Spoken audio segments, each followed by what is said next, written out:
What's going on, guys? I'm RiverFox. Welcome back to the channel. Now today we're going to be talking about the brand new Genshin Impact housing system, which is the Serenitea Pot. Now with this you are initially going to need to complete a storyline quest, which will take anything up to an hour to complete. Once you have done that, you will obtain your very own Serenitea Pot gadget. So if you go into your backpack, you will see your gadget there. You can place this down at any point in the normal world and access your personalized island from there. Now when you first go in, it will give you the option to pick from one of 3 different islands that you can have as your own, but don't worry, later on you will have the option to unlock those additional islands, so it doesn't matter which one you pick for now. Once you do get into your island, you'll have a little bit of storyline to go through again. But once you've done that, you will then get to meet Tubby, and that is your personalized teapot spirit. This is where you will go to access majority of things within your Serenitea Pot. Now you will have 4 different options on there. You have Trust Rank, Switch Realm Style, Create Furnishing, and Realm Depot. Now the Switch Realm Style, don't worry about that too much now. That is more for changing your island later on once you level up a little bit, so don't worry about it too much for the moment. But the first one on your list is your Trust Rank. Now this is one of the main ones that you need to go into, because this is essentially your level up system within your teapot.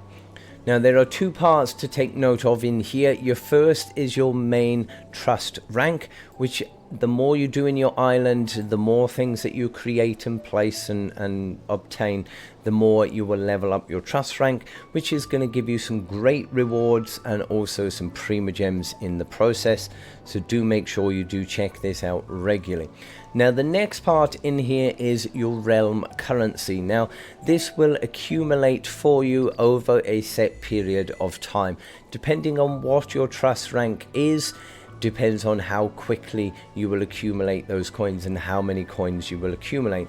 But these coins will be used in the Realm Depot in order to purchase blueprints and furniture. So you're always going to be able to obtain some currency in here, whether you're playing the game or not. Now your next one in your list is Create Furnishing, and this is essentially your teapot crafting table. From here it's going to show you any blueprints that you've already obtained, and also give you the option for any materials that you need to craft, which you can craft fabric and various different color dyes. You will need certain bits of material from the normal world in order to make these, but the plants and things that you need for crafting are really easy to find. You can find them pretty much everywhere around the world.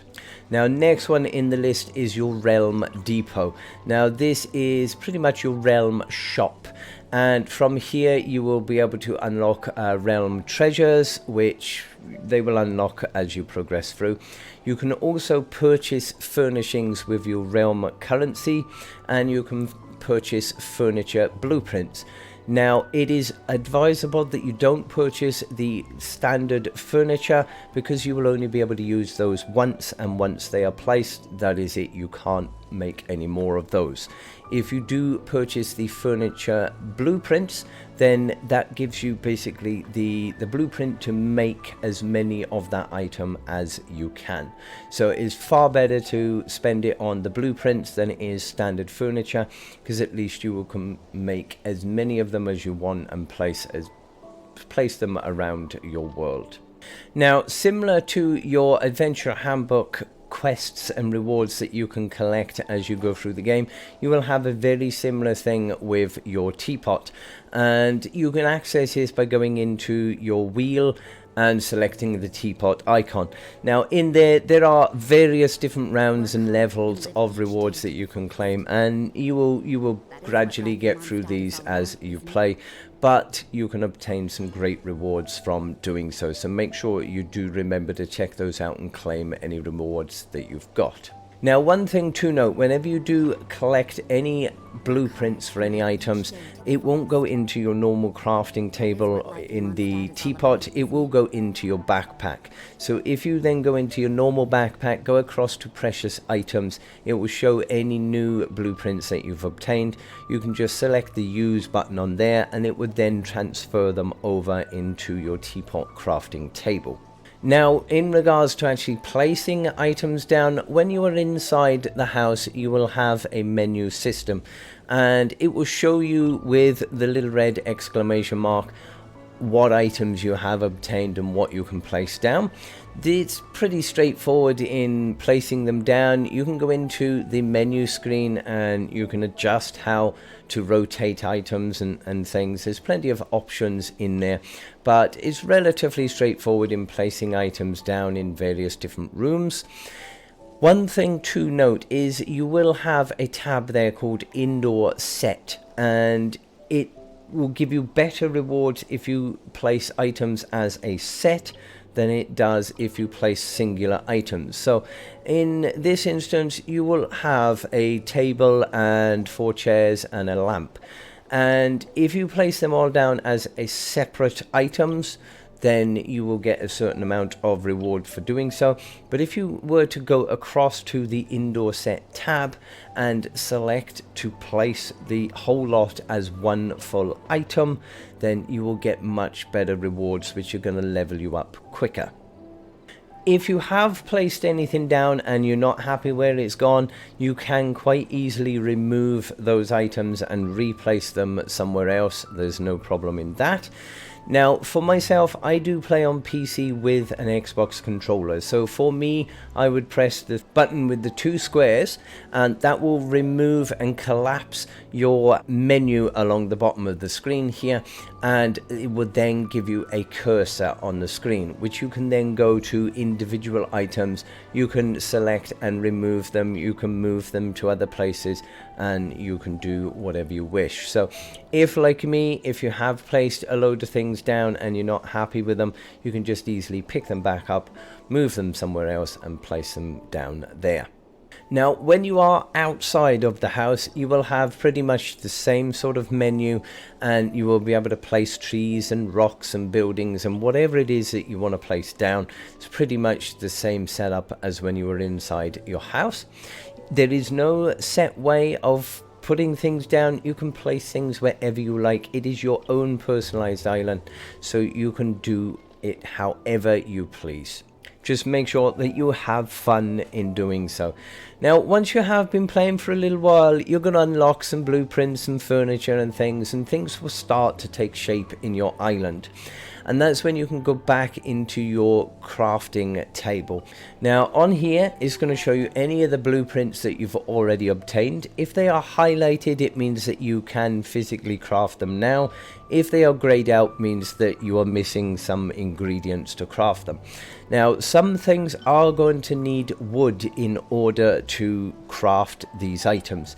You can obtain these wood from trees all the way around the normal world. So whenever you're out doing your normal farming or your normal missions, you can just hit some trees as you're going past and you will get some materials out of them. Now, there are set locations that certain trees will give you certain materials, and if you do get stuck on where to find things, don't forget to check out, I did do a video recently of the brand new Genshin Impact interactive map, which will show you where everything is in the world. So do check that out. There will be a link in the description for that. That would be a great tool to show you where you can find the different trees in order to get the wood. But once you have got these, now you can craft your items. And certain items are going to take anything up to 14 hours in order to actually generate and make this item.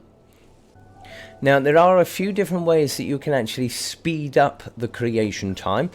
As you're going through and collecting your rewards from your trust rank, you are going to gain a vial of adeptal speed. And these are going to basically create the item for you instantly. And that's going to be really useful, especially if you are limited on time that you can spend in the game. Now, Another option that you do have, if you have friends as well that play the game, then they can join in your world and they can actually speed up the items for you as well. So there's plenty of ways that you'll be able to create and craft a load of new things.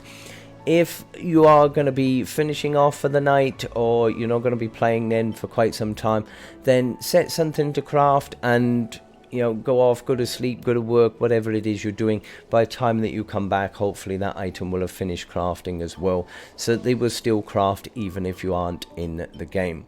Now, one quick thing to note, there are actually now 2 merchants within Genshin as well that you can purchase some blueprints from for your teapot. One of them is in Quincy Village and the other one is in Mondstadt Castle. Now, the one in Mondstadt Castle, I think you can only get at certain times of the daytime. You've got to be there at the day. The one in Quincy Village, I think he's there pretty much all of the time. But you can obtain a few different items from there. It's not sure whether these are going to reset as a weekly thing or whether they're just one-off items that you can purchase, and they do cost a heck of a lot of more to get them, but they are going to be unique things that you won't be able to get anywhere else, so it's definitely worthwhile collecting those if you can. An extra tip again, on Fridays, and I think going over until Mondays, you will have a traveling teapot salesman which will come into your world, and you will be able to purchase different items from them. Now, I haven't seen them as yet, it's not quite time for it to arrive for me, but they will come out on a Friday, and you can also go into your friends' worlds as well, and you can get different items from in their worlds as well as your own. So it's definitely something to remember, and definitely something that you really want to be doing with friends and having some fun, because you can have friends in your worlds as well. That is easy to do. You can just invite them into your realm and they can help you with building, they can help you with making things craft quicker, and yeah, it's going to be a whole load of fun. Now, the last thing that I want to go through is when you are actually done and finished with whatever it is you're doing in your teapot and you want to leave and go back to your normal world, then how do you do that? Well, there are 2 different ways. You can either go into your backpack and select your Serenitea Pot and place it down, and that will then take you back to your normal realm, or you can go into your map, select your Tevat, and then you can access your normal map again and go back whatever it is you need to do. So that's how you can leave your island as well. So yeah, it's so much to do in this. There is so many materials that you can get and buildings that you can make and craft and place. There's going to be so many hours of stuff to go into this. I've spent a little bit of time on stream last night, so mine is starting to take shape now and starting to look a little bit like a house and an island. So yeah, I'm interested to know how people are doing. I've got links in the description for both my live streams, my Discord, so feel free to stop by one of those. Send me some screenshots over in Discord of what your housing system is looking like. But I hope this has helped you out. If it has, don't forget to drop a like, smash that subscribe, and I will see you all again soon for another one. Have a lovely day and stay safe, my friends.